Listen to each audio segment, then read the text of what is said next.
درانه کتونکو السلام علیکم. زه محمد سلمان همدرد د حق غږ پښتو چینل خبري لنډیز کې ستاسو کوربه اوس تاسو پام را اړوم د مهمو خبرونو لنډیز.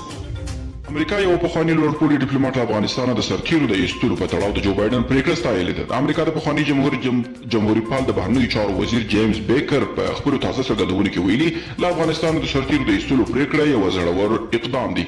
د اندونیزیا سمندري ځواک ویلي چې د دې هیواد اوبتل په بالي سیمه کې ډوب شوی دی.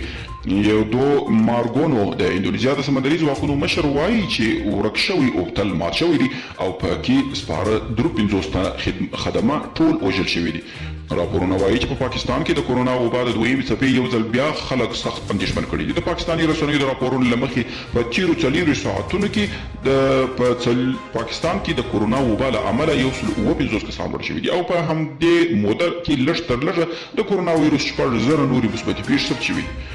نو د افغانستان د ریل لارې اداره وایي چې تیر میاشت یې 400,000 ټنه توکي د ریل پټلۍ له لارې بهر ته صادر کړي دي. د دغه ادارې له لارې په خپره شوې اعلامیه کې راغلي چې دغه افغان توکي د حیرتان تورغونډۍ او اقني بندر له لارې هره ورځ په منظمه توګه بهر ته صادریږي.